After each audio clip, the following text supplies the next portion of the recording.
Yo, what is going on, YouTube? It's been a while, but it's your boy, Dan, aka Redbeard, and we've got a kind of an overdue video in store for you guys today. But first, before we get started, remember to smash that subscribe button, turn on the notification bell if you've not done so yet, because you're missing out on excellent content when we upload. Also, just so you guys know, there's a lot of new games that have been released recently through the Epic Store exclusively. If you want to support your boy, use code RedbeardTV. It should be appearing on screen now.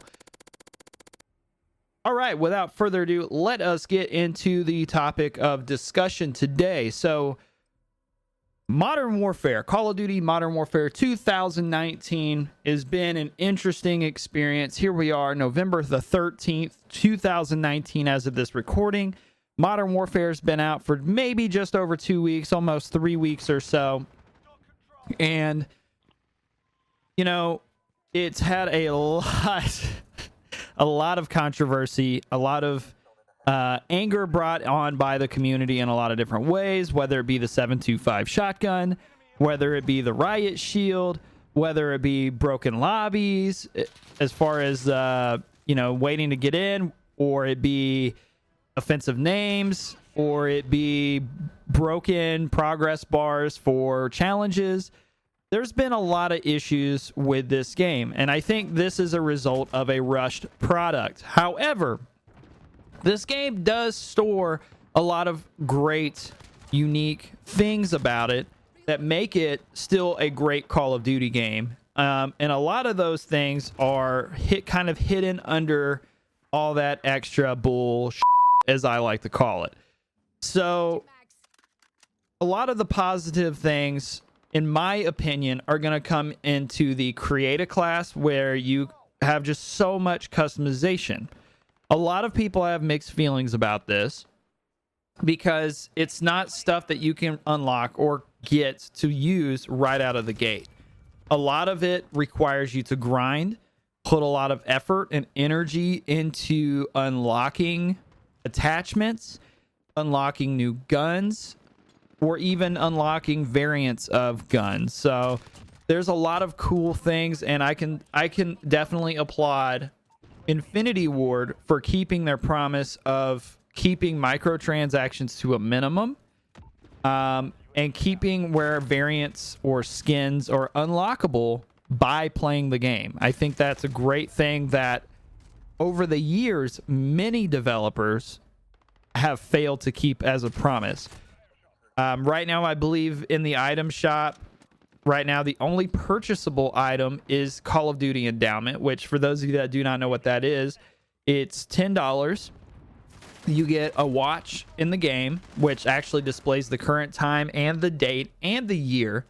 You get calling cards, you get an emblem, and you get sprays and stickers for your weapons, which, in my honest and humble opinion, is more than we've ever received for a Call of Duty Endowment in the past.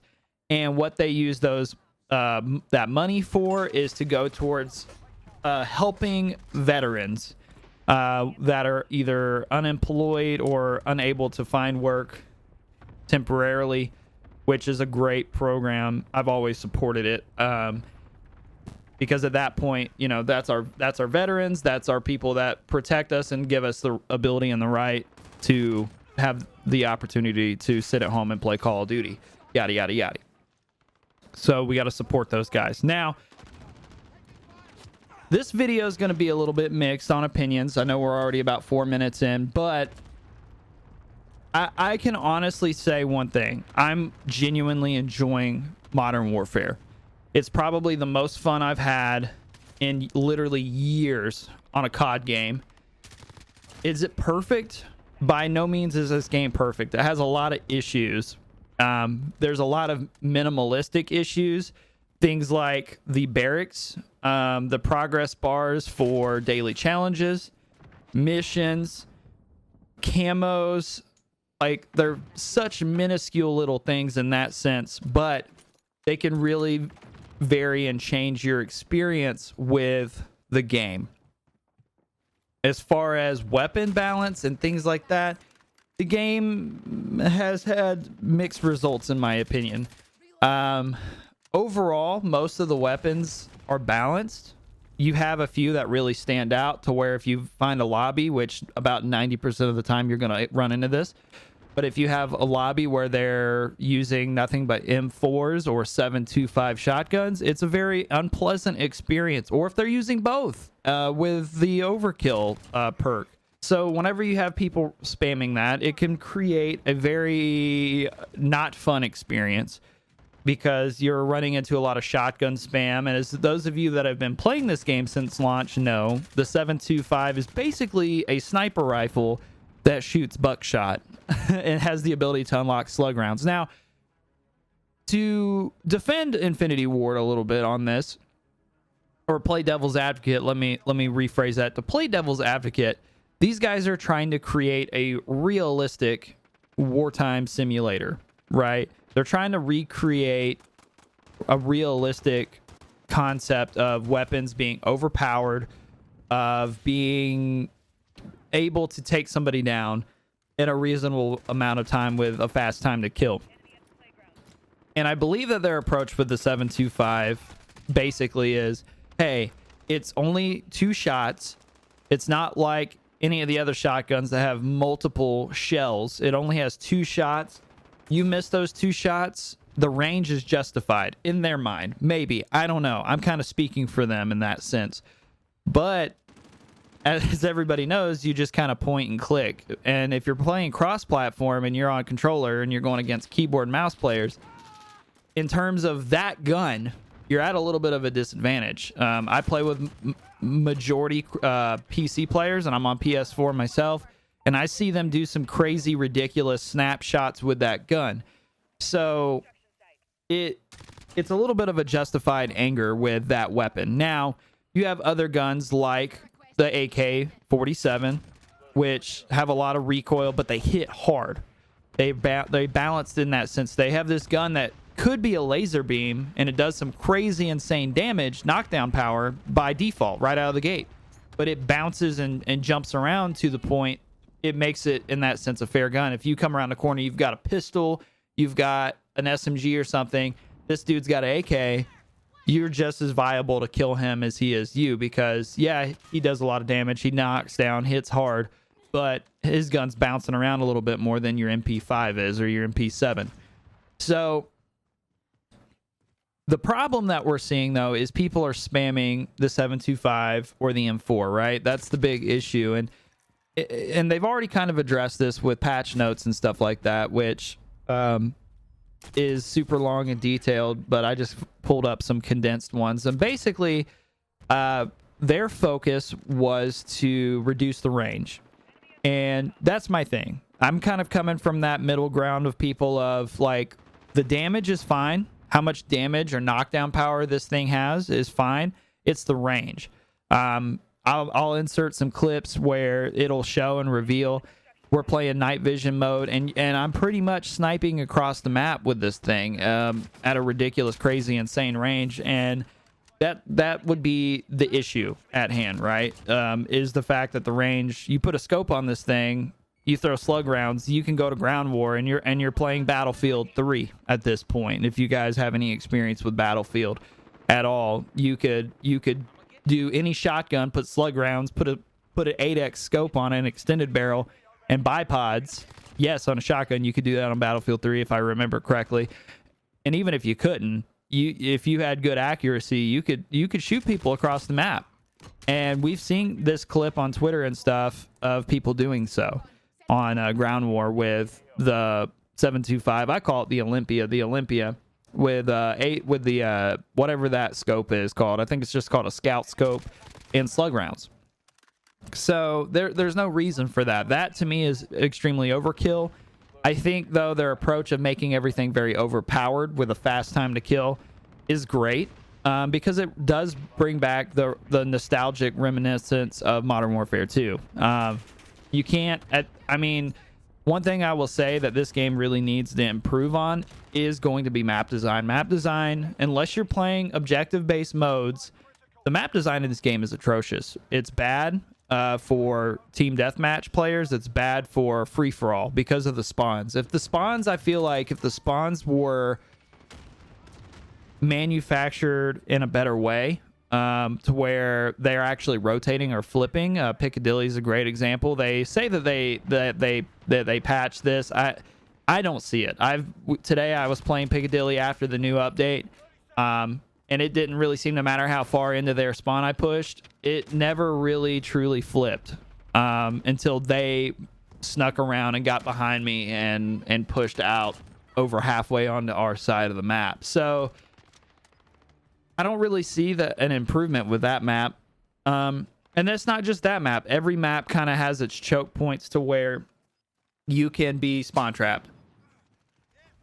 And truthfully, I don't think there's such thing as a perfect spawn point in maps. That's always been kind of an issue with COD games because it's such a fast-paced, fast-moving game. The issue with the spawns in this game, though, is because it's not designed to be a fast-paced, super fast run-and-gun kind of game. But when you get those lobbies where you have those guys running and gunning with the MP5s, MP7s, the 7.25 shotgun, things like that, we're running into this problem. We're running into this problem with free-for-all and team deathmatch. Now, domination, I don't have a lot of time invested in Dom. I've never been a big Dom fan. I've played it a little bit because most people that I play with do not like TDM to begin with. But I have a lot of time in Search and Destroy. I have a lot of time in Search and Destroy. Just looking at my stats right now in Search and Destroy, I'm sitting at over 3,000 kills with 388 plants and 67 diffuses. As far as my friends list is concerned, I'm ranked number 7 in Search and Destroy. I mean, I know that's not global or impressive or anything, but I have a lot of time. I have over 2 days of playtime in this game, and I would say a day and 12 hours of that is Search and Destroy. So Search and Destroy on this game is perfect. It's a lot of fun. There's still some map flaws, but overall, it's a great experience playing Search. I really think that the developers need to reevaluate their spawn locations for future maps and their map design for all game modes, not just objective game modes. Or Search and Destroy.